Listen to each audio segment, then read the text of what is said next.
Scott's dynamic injury, his heroic athletic feat. Want to welcome all of you to this. This is the second part of what Israelis are thinking about. And if the Israelis are anything like the Americans, they are thinking about a lot. And there's a lot to think about. Mhm. So Shachar uh, wanted to start by talking about the Bibas funeral and sort of what that's meant to Israelis.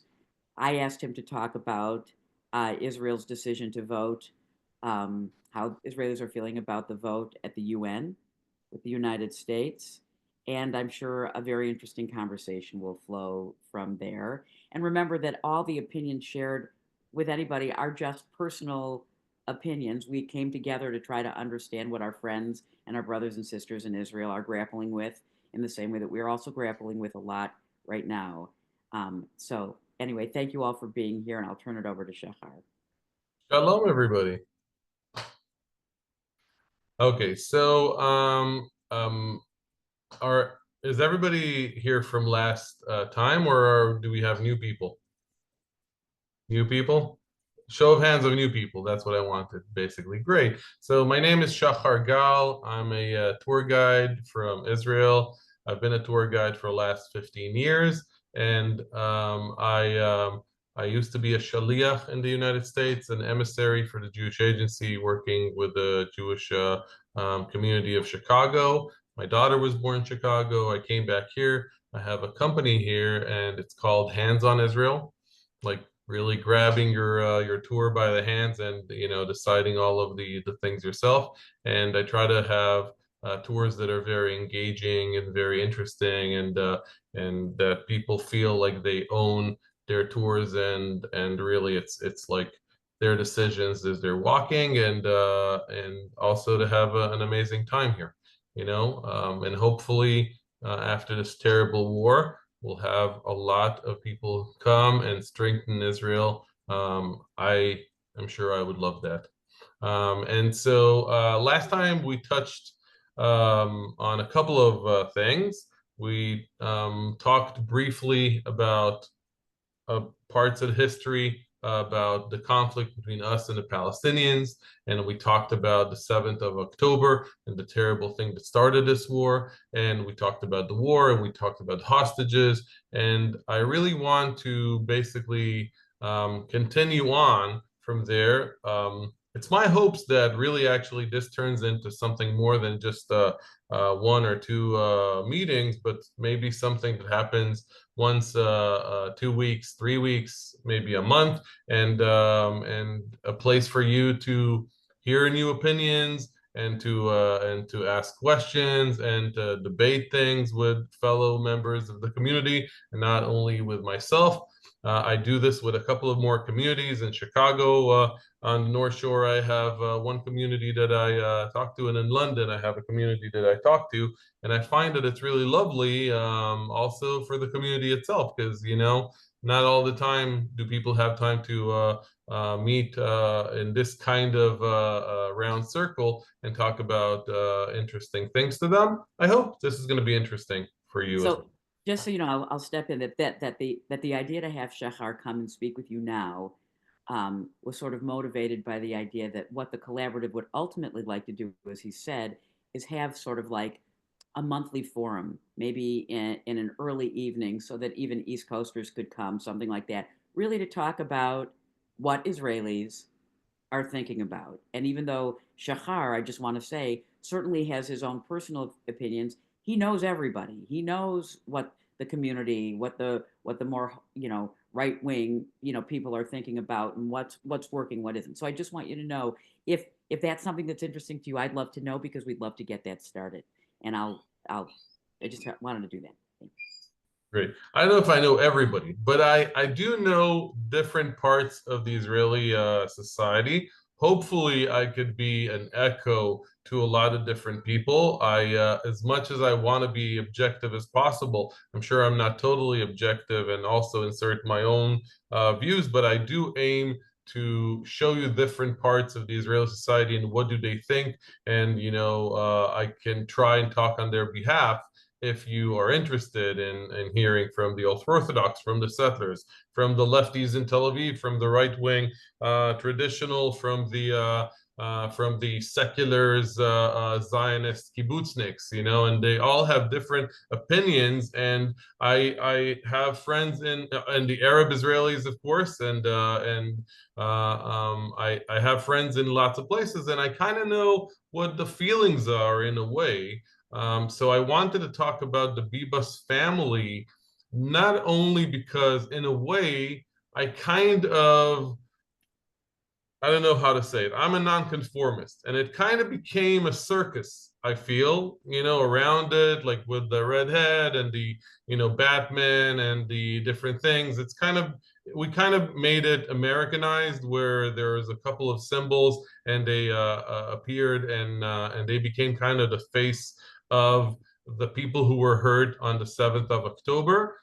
But if we take that a notch down, the reason I want to talk about that funeral, and the reason that I, as an Israeli, that, believe it or not, is a cynical guy and doesn't overly, show affections, took a whole day off, went down south, and went to pay my respects to the Bidas family with a flag, and to attend the funeral as much I can. Of course, I couldn't get into the funeral, but you've probably seen the footage of this has become a thing, that they basically showed us the junctions they're going to be passing. They left from Rishon LeZion and went all the way to Gaza, and I stood in Yad Mordechai Kibbutz Junction. That is really the beginning of the area around Gaza. Really next to me stood people from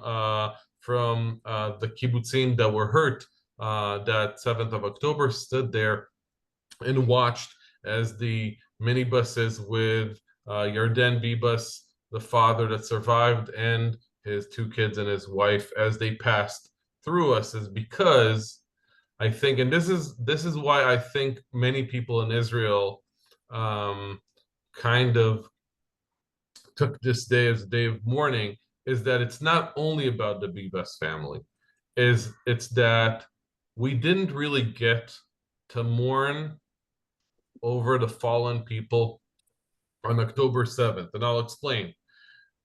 On October 7th, we talked generally about the attack, about the surprise, about the total vulnerability, and the fact that none of the Israelis believed that something like this could happen, that so many conceptions in our minds were destroyed. Have your breakfast. Again? To Sorry. And that so many things happened, but also right after October 7th, we went into a total war scenario, where in the first few days we thought that Hezbollah would attack, and they warned us for years about Hezbollah, not knowing what you know today, that after the beeper operation and a few more steps that the Israeli intelligence with the army did, Hezbollah went belly up. We thought that if Hezbollah attacks, it could be a total war scenario. And then we had hostages that we've never had, and we've started hearing about rapes and hearing about mutilations and hearing about different things. And then all of these soldiers were drafted into the army, and it became spiraling into a whole catastrophic event that for a very long time we were in a kind of existential mode of kind of surviving. And then crazy things happened, like Iran attacking us twice and everything. So within this huge chaos, I think that kind of the whole country became it was very hard for Israelis to mourn. And also what happened is that it didn't go away. It was for a very long time, and it subsided and subsided, but still the hostages are there, and the stories on the news never stop. And so what I think happened eventually is you kind of learned, it's a little bit like procrastination, or people that say that if you don't mourn something, and if you try to bottle it up, then you need psychological help. I think that that's what happened. That really a lot of Israelis kind of bottle it up, put it aside, try to live their lives, and then you and slowly also they release the women, they release the kids, and now you have two dead kids and a mother that were returned dead, that we were really hoping. I don't know about you, but I was optimistic. I was really hoping they were alive, up until they said, no, we're going to return dead bodies. And I think that more than the family as a family and the atrocity of killing kids, I think that what happened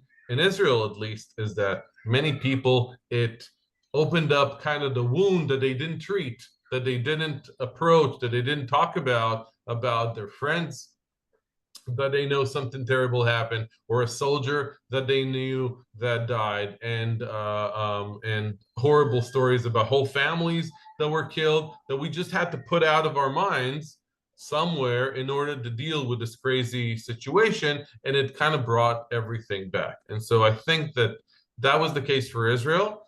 I would be interested in how you felt around in the US, because I know from a lot of the tourists that I have that reached out, and they said that it was a very hard day for them as well. I don't know how it was portrayed in the US, and I would be interested to hear about it, or any questions that you have about this topic. It's Marcia. I just want to say that I actually went to a conference on Thursday night, and um, speaking as one who has somewhat retreated from the news broadly, unfortunately, I had to do that for my own mental health. I was unaware of really all the total symbolism and the way that it was overplayed and um, not overplayed. It was Americanized in a very dramatic way, and to the point where one of my colleagues, we went to a room. I'm not kidding. We were sitting in a room, and the room happened to have orange chairs. And he goes, "Oh my God, are these chairs here because of the Beavis family?" I didn't even know what he was talking, like the red hair. I mean, I figured it out after a while, but to think that that was sort of an understanding that everybody had, like orange is now them, was just it was just very surprising to me, and it made me realize that things were happening that I was not totally tuned into. Scott? Yeah, for me, and my mother's here with me. I'm really happy she's here today, visiting from across the country. But I want to say, like, my reaction was my experience was very different than Israel's, obviously, which is that, the whole country in Israel was together. The Jewish people were feeling this tremendous loss. I think Shachar, the way you captured it was really beautiful. I hadn't thought of it that way, that we hadn't had a chance to mourn. And I left my house and I'm crying, and I'm like going going to work, and like everybody else has no idea what's going on. Like they couldn't give a crap. Like it's not that people didn't care, but it was not their news. It was our news, and we're such a small minority. And so I think um, it made me feel more alone with the pain of this, particularly given all the protests and about against Israel and Israel's conduct of the war and uh, all of that. That to just feel a sense of tremendous loss as a Jew and as somebody deeply connected to Israel felt made me feel more lonely, actually, with that. I don't know if other people felt the same way. Sylvia? You. Well, actually, I felt a bit similar to that. The dichotomy between what was covered in the Jewish press, American, and what was covered in what I read for the Times and the regular public, mainstream, was so hard to digest again. I mean, and again, it's like for the mainstream press, it was like just a little blip, and for us, it was that real bringing the real tragedy back to what happened and what is continuing to happen, and how it's not. It did make me feel lonely, but it also made me feel like we are such a minority, and it's a dangerous time for us. And it really brought it home to me. Um, in Israel, of course, but around the world and in this country, it's still a dangerous time for us, especially with the administration as it is now. Thank Thank you, you. Ria. Yeah, so I had a fantasy that a Palestinian family had taken in the children and decided to raise the children as theirs. That was my fantasy. And so when this happened, and I compare it when John Kennedy was murdered, everybody was talking about it here. Everybody was supporting, one another in their grief. But we did not have that. And so, friends or acquaintances that you meet up with, you didn't even talk about it. So it was like it was unreal. My fantasy was unreal, and the experience that I had, and I probably all of us had here in the United States, was unreal. You had uh, you had a really your experience was reality, and ours wasn't. Thank you, Ria. By the way, I had the same, so funny. I had these dreams and visions that the little children went to families and they all loved each other, and this was the foundation for maybe peace. And it was really so interesting that you thought the same thing. And Shachar, I do have another question for you as piece of this. Yeah, wait, I saw Lisa wanted to say something, right, Lisa, or am I wrong? Go ahead, Lisa. I'm sorry, dear. No, that's all right. I just wanted to share what my family's reality was. So, of course, Shachar, we were absolutely horrified. And my daughter Katie, who is now 27, she knows people who know it's the Jewish world is small, and we all know someone with a thread that was at the Nova Festival. And if my daughter had been there, she would have been at that Nova Festival.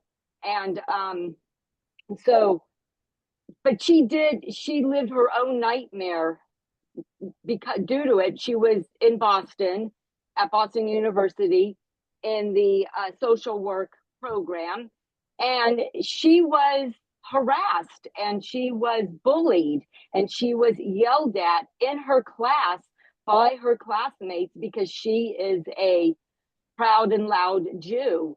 And she was ready to quit school. She was in tears and she was terrified, and she thought she was going to be physically harmed. And it was a horrible year for her.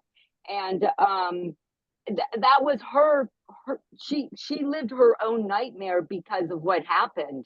And she got yelled at by Jews and by non-Jews. And she even had a professor pit the students against each other. It was really truly horrible for her. So I just wanted to share that. We also had a nightmare, I mean, it wasn't obviously what the Israelis were going through, but the trickle down on the college campuses, which are still going on today. My daughter also is friends with the she has a friend whose mother is, I believe, the dean at Columbia College of the Jewish Studies program. And she was getting, threats to her life. And like so many other, Jewish professors on college campuses around the States. I just wanted to say that some of us also were living a form of the nightmare because of that. And it was truly a frightening time for my daughter. So Yeah. Marcia, you want to say something?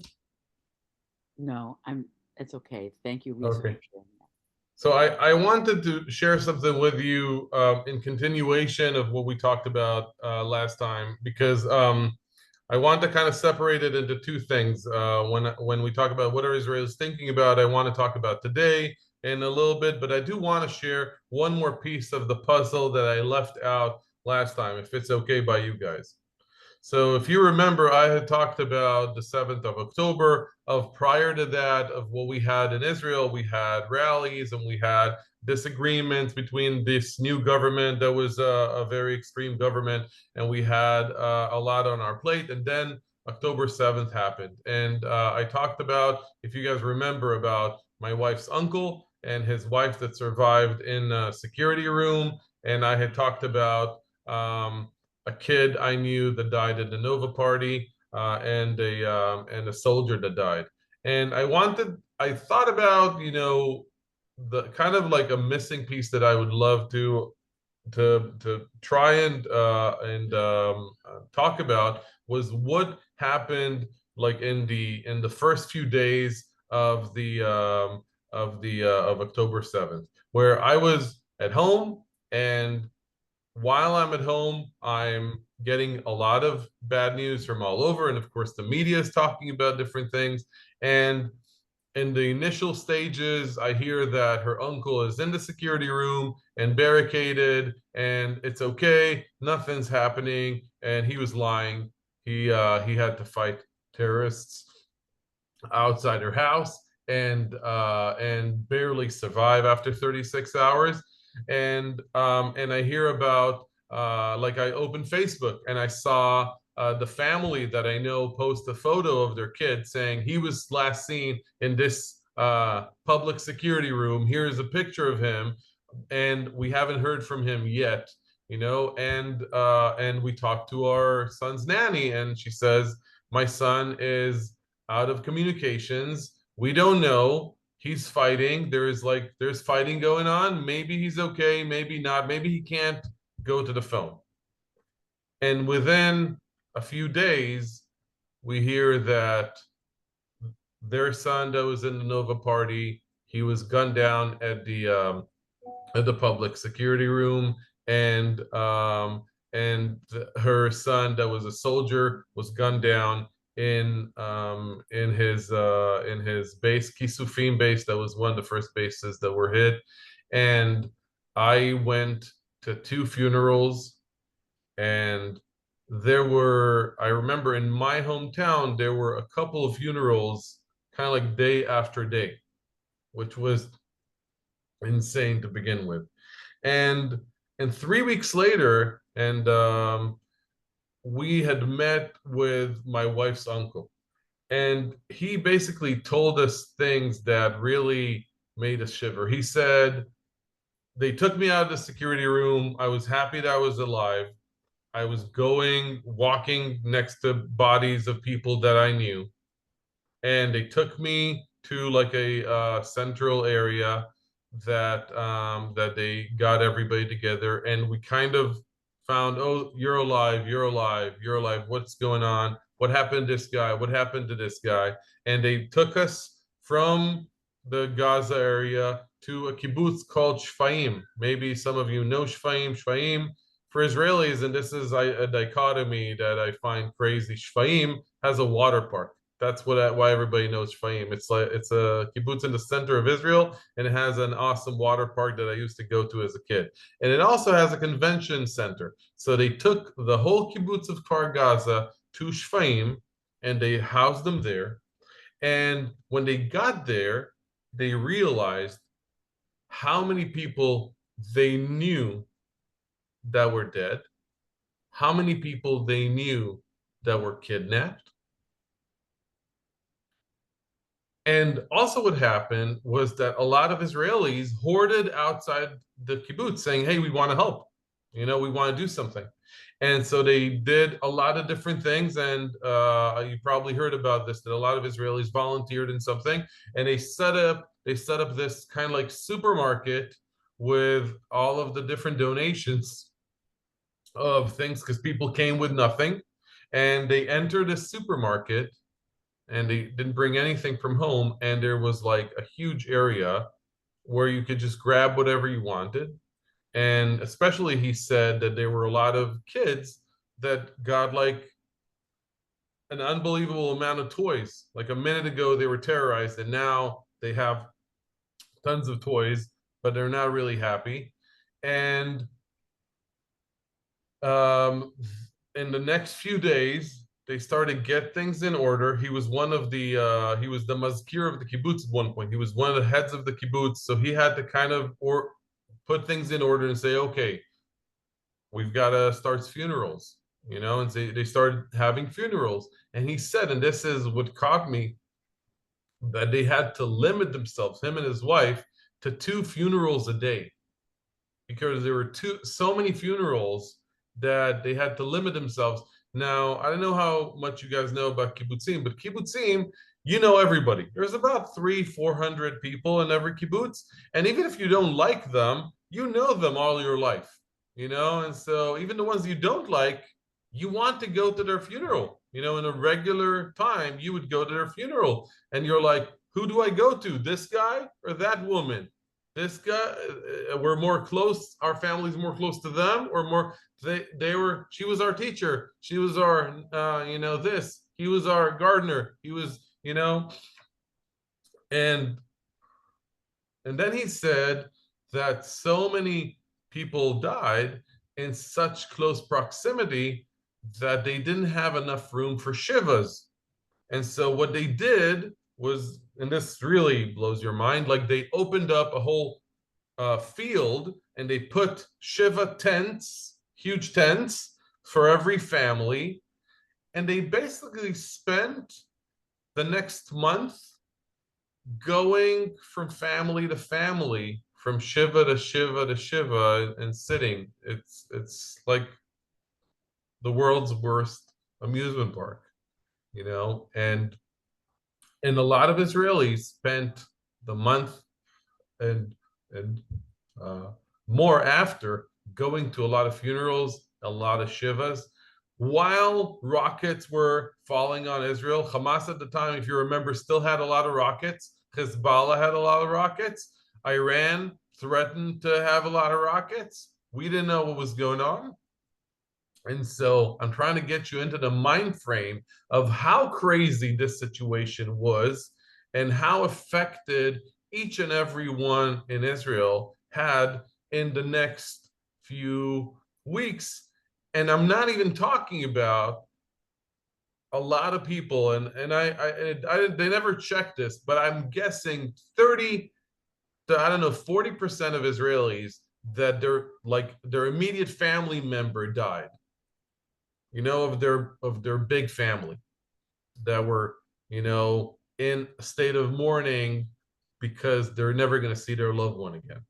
And families that had orphans, and all of the different atrocities from all of the parents that died in the Nova Party. There were a lot of parents that died.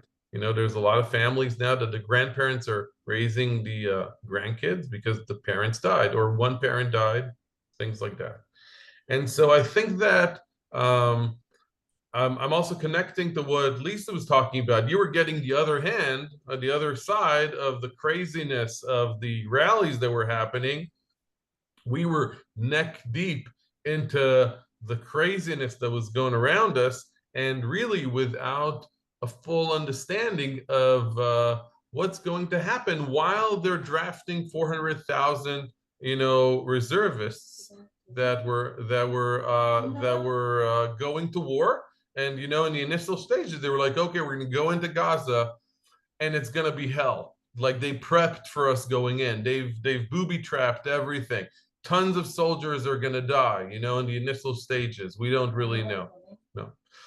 So this is, I'm trying to talk to the absurdity of the situation, that I think that even American Jews don't fully comprehend, even if they knew kind of what happened. So that's I wanted to bring that forth, and maybe we could discuss this if you guys have any questions, and then I can move on to today.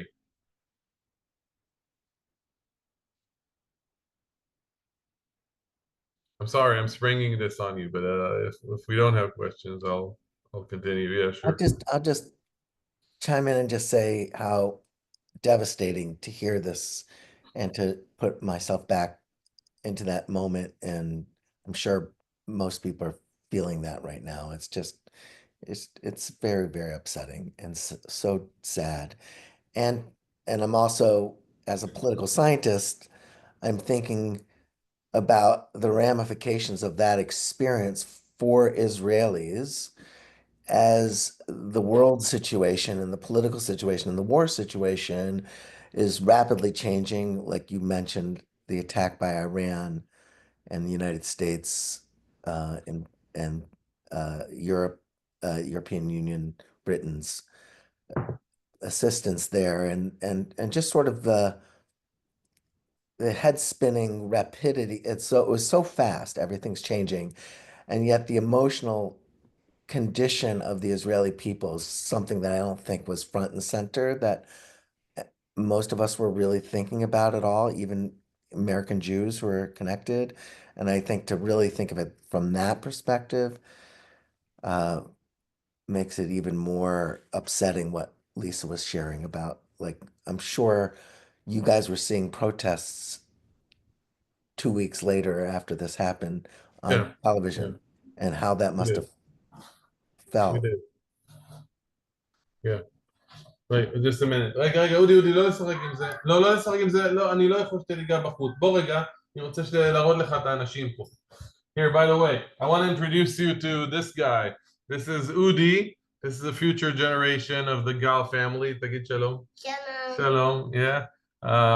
So Shalom. Udi's 6 now. He's an awesome kid. He's our youngest. We have an 11-year-old girl and a 14-year-old. So he's the prince of the house. He gets whatever he wants, including the internet cable that he was trying to pull. So I had to warn him for doing that. Let me get him back to his mom, and I'll continue just a sec.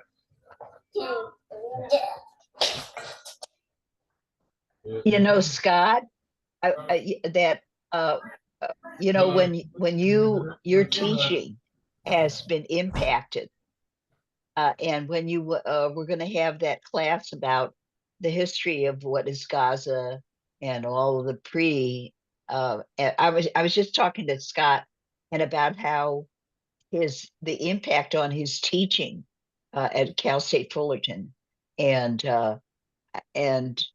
how negotiating with the president, or I think you call her the president. So I think this was interesting how you had a tippy toe around. Yeah, I'll say very, very briefly, because I don't want to make this about me. I really want to hear from Shachar, but I will say that during this time, like in January of 23, I started a class on the politics of the Arab-Israeli conflict, which I had already planned. And I was just I was really honestly scared about what that was going to be like teaching it. In the end, it was incredibly gratifying because what it meant was that the students in that class actually really uh, engage in a much deeper, deeper way than the rest of the protesters and things like that were just so uneducated and so ignorant and so partially informed. I mean, that's the overstatement of the year. But my students were reading the long history of Israel as well as Palestinian perspectives. And I thought, you know, this felt really gratifying. And there was a lot of sympathy and understanding and concern about just the overall devastating circumstances of for the Israelis, but also for the Palestinians historically. So that felt better. But this is a whole nother level. This is a whole nother level just to have, I think I was in New York on 9/11, and I remember gathering outside my front door of my apartment building and people walking back 6 miles away because the entire subways were closed, covered in dirt and soot from the falling towers who were working on Wall Street, and just the fear and the anxiety. And then being in touch with people in California as Marcia was looking at a position out here and feeling like even people in California really don't really get it, what it's like to be in that situation. Not that people didn't want to sympathize and empathize. It wasn't that they were willfully trying to ignore what was happening, but it was this sense that being in it as it's occurring is a whole, it's a very profound experience. And I can't even, Shachar, I really appreciate getting that perspective of what it was like that day, what it was like 3 days later, what it was like 5 days later, and that that view of the Shivas intense is just, it's heartbreaking. It's just so heartbreaking. I'm sorry. So I'll piggyback on what you're talking about, and I'll say that it's interesting, but maybe you started to know me a little bit. I would say about myself, I said it last time we met. Um, I consider myself a continuer of Yitzhak Rabin, the left-wing Labor Party, the two-state solution. I have Arab friends. I would love to have, peace between the nations. Really, really, I want for the Palestinian kids to have exactly what I have. I would love it to, so that we could live together for real, like not as just a saying, a plaque on the wall. And I feel that, people in Gaza a lot of times got kind of duped into a crazy version of Islam that is not, existent, and it's very hard after that brainwashing to have peace. And also, I'm saying all this as a way to counter what I'm about to say right now. Knowing Americans and knowing how Americans react and reacted, and I do have, I'm not a doctor, but I do know a lot about history and American history and world history.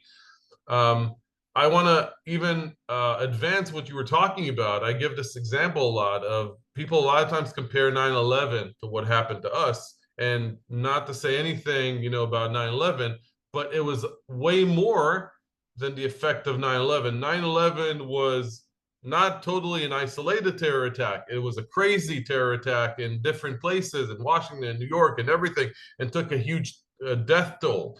But if you wanted to compare this, we're a 10 million population wise. You're a 335 million population. You would have to kind of imagine a 9/11 in 20 cities in the US, followed by rockets on every major city in the US, followed by hostages in every city in the US, rapes and mutilations in the streets. And if you could try to imagine something like this, imagine the response that the US would have to something like that. What would the US do? You guys tell me, if something like that were to happen to them. We did do, I mean, this is crazy. We did do something. That's why we attacked Iraq, why we went into Afghanistan without actually thinking of the consequences or understanding the world.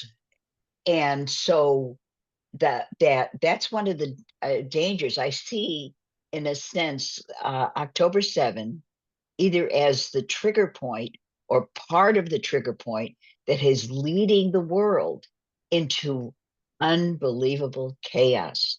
I mean, we could predict horrible stuff, and it may be even worse than that. But that these are points, like the First World War was the assassination of, the Austrian whatever, and the Second World War, the attack on Pearl Harbor.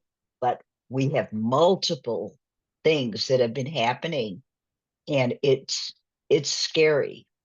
And look what's happening in the United States. It is, the world is destabilized. So that's my happy news of the day. Thank you, Ria. Sylvia? Thank you, and thank you, Ria. I agree. I was thinking about the difference between our reaction to 9/11 and what happened with Israel. We waited. Bush waited before he attacked Iraq, and by the time he got there, we weren't all behind him. What was he doing in Iraq? We should be in Afghanistan. What was that? We were not all behind him. What happened in Israel, because it was so devastating to the whole country, they came right behind the IDF and Bibi. We did not do that. And for me, my home city is New York City, but I wasn't there. I was upstate, and I saw it, and I saw the effects because I was working at an airport where all the planes just dropped. As soon as that happened, they dropped the airplanes at the closest airport. It wasn't the same as being in New York. It really wasn't. Even though my in-laws were in Lower Manhattan and I couldn't get a hold of them for 3 days. That was very devastating. I gotcha. But it wasn't the same. What you were talking about, Shachar, is ever what you and Lisa talked about brought me right back. But it also reminded me, I'm very emotionally and historically close to Shoah. Not because I was there, I was born later, but for other reasons and family reasons. And it brought me back to how that happened, how it was built up, because there's a time when it seems bearable when children are killed. There's a time when it seems bearable that Jews are killed. And this is that time. So bringing it to Israel and to your experience really tells us this is the time. And we can't just say it may not happen here. Well, it might not, but odds are not good for us. So I think that it's hard to hear, it's hard to know, it's hard to feel. I hate feeling this. It's terrifying to feel, but it's important. It's really so critical that we know what's really going on and what the stakes are for us. Thank you so much.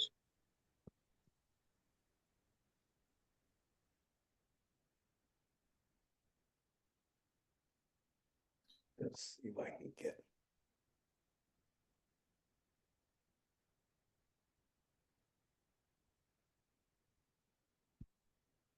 James, you wanted to say something? Yeah, can you guys hear me? Yeah, I can hear you. Yeah, I've been reading this trilogy on the war in the Pacific during World War II. And what's really surprising, Pearl Harbor, I think to me what happened in Israel is almost more like a Pearl Harbor, where you were attacked by an enemy that you really weren't expecting in an attack. And as World War II played out in the Pacific, the Japanese were clearly defeated after 2 years, but they continued to fight on. They just refused to surrender, no matter what the hierarchy there. And it kind of reminds me of Gaza, is that the United States could have ended the war much sooner with a lot less bloodshed, but they refused to give in to any type of peace negotiation or any demand, which just kept the United States to keep fighting. And I almost see that correlation in Gaza, where no matter how many people think that the fighting should stop, there's still a large proportion of, let it be Hamas or the Palestinians or the Gazans, who refuse this philosophy of death. And probably there's no other way to deal with it except for this horrible, we have to take this military invasion. We have no choice. I feel like Israel is stuck with, she's in a really bad position. She's damned if she doesn't, she's damned if she does. And I think that is and I think for a lot of people, we all want peace, but there's also reality. And there's always going to be a bad guy. Always. And unfortunately, no matter how much you want peace, someone really wants something else. And unfortunately, I think the only way, it's might. It's basically human nature comes down to the strongest will to survive. And it's unfortunately, and I think it puts Israel in a bad light. But like I always kind of, I'll let you guys decide because you're in Israel. Actually, it's really kind of crazy what happened just now, that all of you, Ria and Sylvia and James, all basically reconnected the things I'm about to talk about. Each one of you kind of shone a light on things that I was already about to talk about in the connection of this, and I'll tell you exactly the connection that I was talking about. So really, Sylvia was talking about the Holocaust, right? About the Shoah. And I think I had mentioned this the last time, but really one of the things that is always on Israeli minds, because everybody has a connection to the Holocaust, is that this whole slogan of never again was supposed to be like, not only was it supposed to be in the state of Israel, but we were supposed to kind of extradite it through the world. We were supposed to get it to Entebbe and to help Jews wherever they were, and to not only protect ourselves, but protect Jews everywhere else. Nobody really believed that there could be like a pogrom. This was what it was. It was a pogrom. Unfortunately, I didn't mention this. I'm going to mention this very briefly. I went with a group of people to Kibbutz Be'eri that took a quote unquote tour, and I was supposed to be the guide, and I walked there between burned houses for the first time ever in my life. I'm 45 years old. 17 years have I been in the army. Infantry soldier, protected Israel, been through different operations in Gaza and everything. I had never been in a burnt Jewish village in my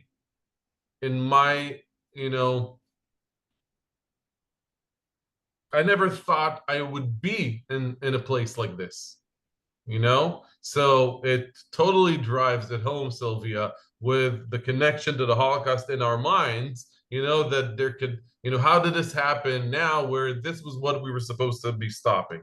And James, we were talking about the fact that we were attacked very hard, and that we and Hamas could have, like, for instance, if Hamas was a totally different creature, for instance, let's say they really thought about themselves as freedom fighters, like the BDS really believes they are. Let's say they were really freedom fighters and they just mistakenly raped and burned, okay? But in the aftermath, like 2 days later, they could have said, okay, we went too far. Okay, let's have an exchange. Here's all your hostages, and here are people that committed the atrocities. Let's judge them, but we're going to give them to you only if you judge them fairly, which Israel have done. They could have done something of the sort to kind of try and repent and to put things in order, but because very much like the Japanese, their whole worldview is that, fight to the last. It didn't happen, and I'm going to connect what Ria was talking about, how we don't have to go the rabbit hole. And James, you also are talking about how the U.S. couldn't have done things any differently because they basically were confronting with a force that wouldn't back down. I'll suggest something that I read today, and I love the late Prime Minister Ehud Barak. I don't know how much you know about him, Ehud Barak, this is a side story, but it connects. Believe me, it connects to what we were talking about. Ehud Barak is what you would expect the real living Rambo to be. He is by far the worst, craziest soldier we've ever had. Like the most amount of medals of honor. This guy, went into nowhere with a knife between his teeth, killed everybody, and came back to talk about it. Then became prime minister of Israel. Wasn't such a good prime minister, unfortunately, also because he wanted to do it himself. But he's also kind of echoing in my opinion, the teachings of Yitzhak Rabin, and he's saying exactly what you're saying. Hamas is nuts. There's no way of talking them out of it. There's no other way of attacking Gaza again. We're about to enter Gaza again. Did you know about this? We're mastering the force to go into Gaza again. And he goes, why? We're being duped into doing it because nobody's going to surrender there, because no matter how many you kill, there's always going to be the last one that says we won, and so we don't have to do it. Just like Rio's saying, you don't have to do it. And what he's suggesting is what a lot of people are suggesting, that we talk to the other Arab nations, to Egypt, to the Emirates, to Saudi Arabia, get boots on the ground that are Egyptian. Hamas would defy us, but they won't bite the hand that feeds them, being the Emirates that are going to help Gaza, and the Egyptians who know how to break balls, and let them do the job that we can't do. And so that is an opinion of the kind of the lefties in Israel, but I don't think it's going to happen because the lefties are not calling the shots anymore. Bibi Netanyahu is calling the shots. The extreme right is calling the shots in Israel. And unfortunately, they still want revenge. Nekama, revenge, even after the Holocaust, you had the Avengers, the real Avengers, before the ones they went, they poisoned wells, they took Nazis and killed them themselves, and I could totally understand it, but it wasn't what was very important. It was important to help the Holocaust survivors and help to make a state for all the refugees, and revenge almost never works. But it's true, it's still what's leading us, and I don't know what's going to happen. So it's bringing us really to today. If we started by filling in the puzzle, the first stage of the hostage deal is now complete, as was the premonition of many people. Benjamin Netanyahu, with the government, the right-wing government as he's leading, cannot really go into phase two, because really, I don't know if you've realized, when talking about phase two of the hostage deal, phase two means to end the hostilities, that Israel would withdraw and would basically say to Hamas, you are in control. And that Bibi Netanyahu cannot do, because the right-wing parties in his government would leave government. One already did, Itamar Ben-Gvir, and Jewish Might, Otzma Yehudit, the craziest, forfeited before this hostage deal.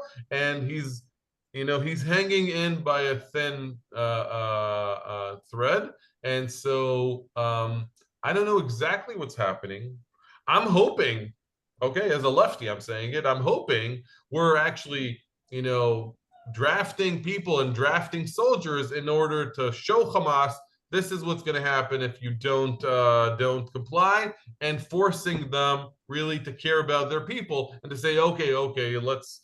So the idea is, and that's the messenger of Trump that's Whitekopf is trying to do, is to say, okay, I get it. You don't want a second phase, so let's extend the first phase, and every week get more and more hostages back, and you give them more refugees, but we're not going to say it's a second phase.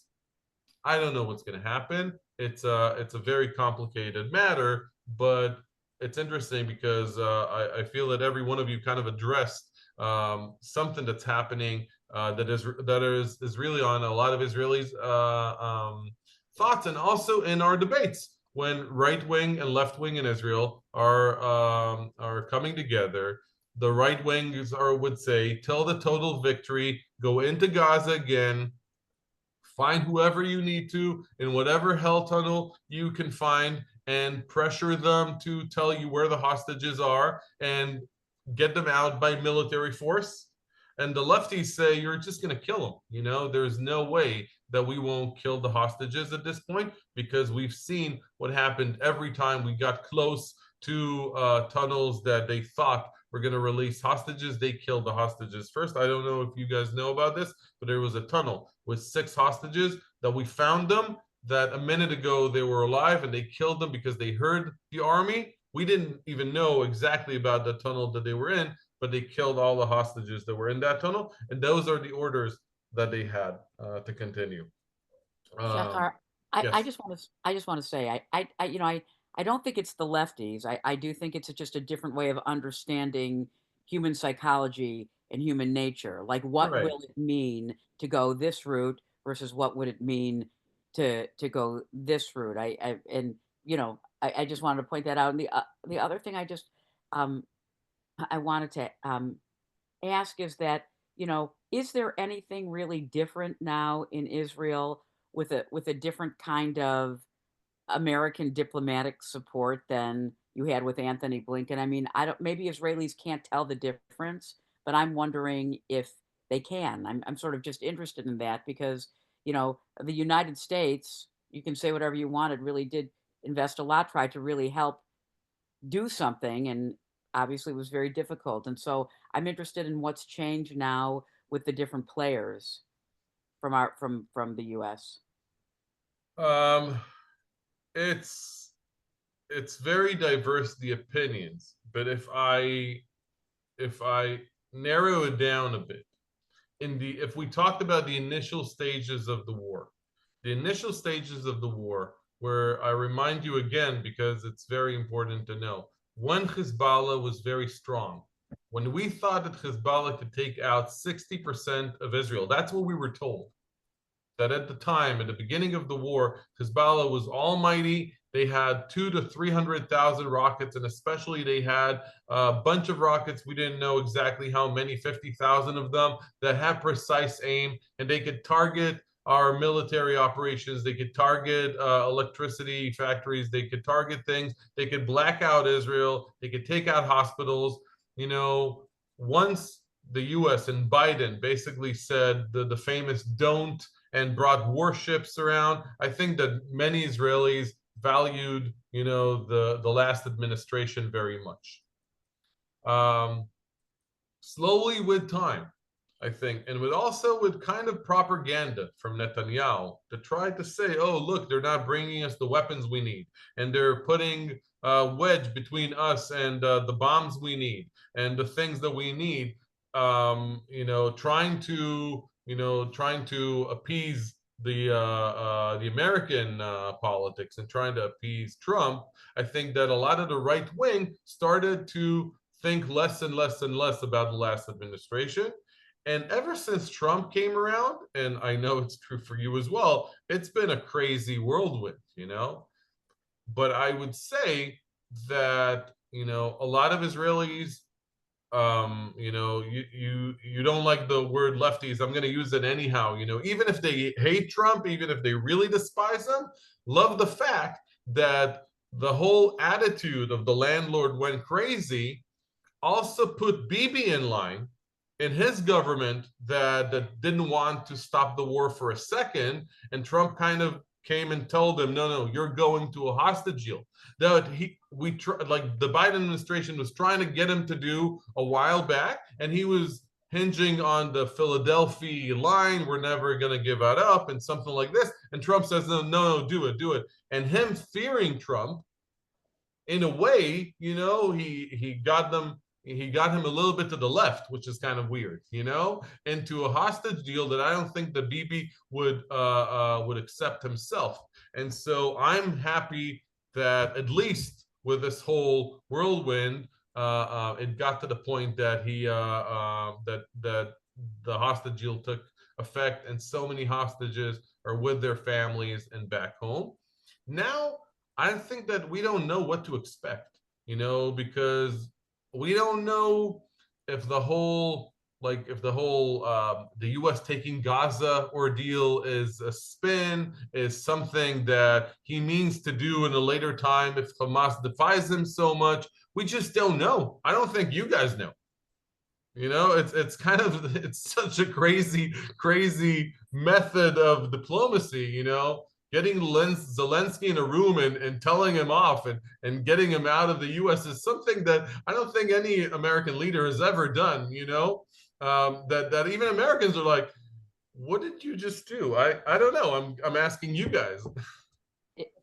It was horrible and insulting, and I think anybody with any derech eretz at all, no matter who you are, and no matter what you felt, like this man is a world leader who's been fighting a war for 3 years and trying to protect his people. Nobody treats anybody like that ever, no matter how you feel. So I think that this is, I mean, this is where we have descended to, whether you even like the outcome or not. I mean, which no one would. And of course, I said to Scott, I always turn to Scott. I was like, what's going to happen? It's really forcing sort of European leaders to step into a world leadership role that they haven't had for a very, very long time. And again, just to treat somebody with dignity.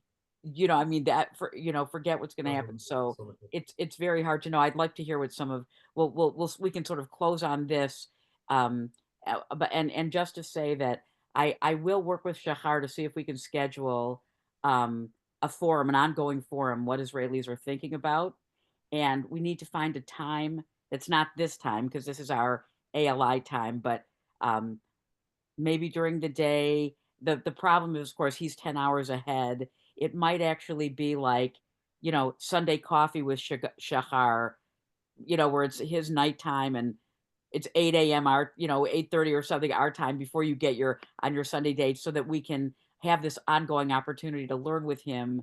Um, and then and if possible, the ultimate goal is for this to lead to a group of us who want to go and Shachar, one of my hopes is that maybe you'll even be able to bring friends to join us. Some of your some of your Arab Israeli friends, and like to come be guests at various things, so that we can actually hear what Israelis are talking about it, and we'll advertise this sort of nationally, so people can join us from all over, because I think that would be very exciting. But anyway, with that, I wanted to say thank you, and also find out thoughts that people had about the whole Zelensky debacle, if anybody wants to share that, and what did Israel say about that? That's what I'd love to know, by the way. But Ria. So I was raised that don't embarrass the family. What will the neighbors say if you do so and so? This was they embarrassed the family. They embarrassed the United States and put us in a very, what do you call it, dangerous situation where hands off. The rest of Europe is doing hands off from the United States. And so we'll be on the edge of what's happening, and that will have no control over how the rest of the world responds or how they're doing stuff, because the neighbors are talking about our president and vice president, right? So they embarrassed us. That's a big no-no. I'm furious. Scotty, did you want to say something before Sylvia, honey? Just, thinking about this in terms of the geopolitics of it, and I couldn't agree more with you, Ria. The odd thing about this is that, from the perspective of Israel, Russia and the European Union have not been as nearly as supportive as the United States of Israel. And what this has done is driven the United States into an alliance of sorts, it seems like, with Vladimir Putin, and pushed Europe uh, to the forefront. And so, if Israel is looking for Russia to support it, when Russia is an ally of Iran and supplier of finance and money and oil and all of that to Iran, our mortal enemy, Israel's mortal enemy. Um, and so if they're looking for somebody else, if they're looking to Europe, Europe has been very critical of Israel's conduct of the war from almost the start, although they did support Israel in the weeks just after October 7th. This throws everything into an uproar, and I would say it really destabilizes Israel. This is not good for Israel, in my view, but maybe somebody else can convince me otherwise. Shachar, do you have any thoughts on that as our last word? Um, I've got lots of thoughts, but I'll close with the fact that I would love for this debate to go on and this group to meet more, and for sure I would love for all of you to come as a group to Israel, and it would be an amazing trip that we could kind of figure out how to do that would be interesting to all account. In my vision, I would bring representatives of Arab Israelis, of ultra-Orthodox, of settlers, of secular Tel Aviv, and meet up with different people from the different parts of Israel. And I would just love to continue the conversation as much as possible. But thank you, as would we. I'm curious though, are you worried? Are you worried or no more today than you were a month ago? I am I wouldn't say worried because I'm worried ever since the 7th of October, but I'm interested in how it's going to play out because I feel that in a way, a lot of the things that Trump's doing, I don't know, that's just my opinion, are like shenanigans to basically, get everybody in a turmoil to get negotiations into to rattle the cage and get negotiations. Maybe I'm wrong. Maybe it's like just stupidity and there's nothing behind it.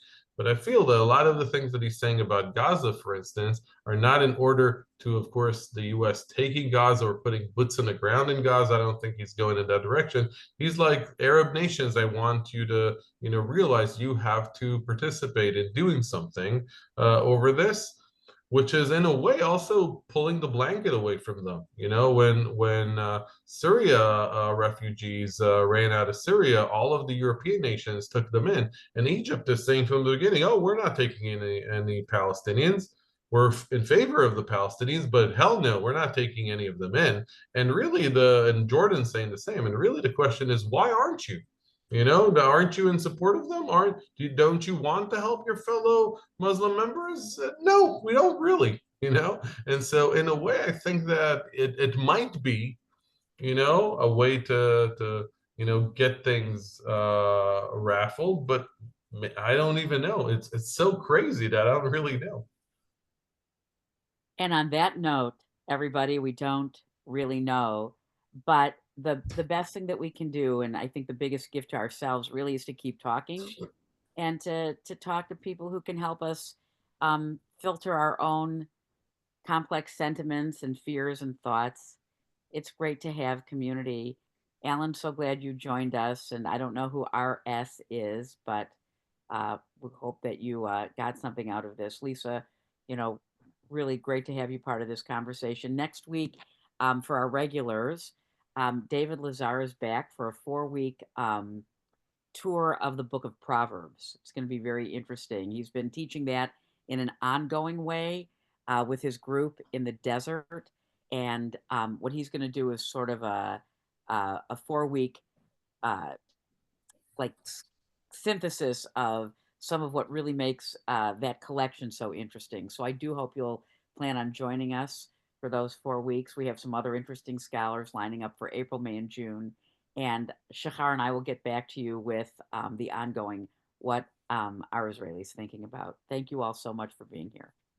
Lehitrod, guys. Good luck. Thank Tודה you. רבה. Bevakasha. Thank you so much. And Yeah. Shachar, Thank you. Shachar, Yes. I was the family in Israel when your son ended up in the hospital for a week, and you had to get other tour guides to step in for. Do you remember? Right, I remember. That was us. I So we were there remember. for my daughter's. I We were there for our remember. daughter's. Yeah, because that was the week your son, and it was an amazing 2 weeks, and we loved you, and we loved almost every single tour guide you set us up with. It was so cool to get the different perspectives from the different tour guides. That was Beautiful. really quite fabulous. Beautiful. Yeah, Awesome. another time. Lehitrod. Road.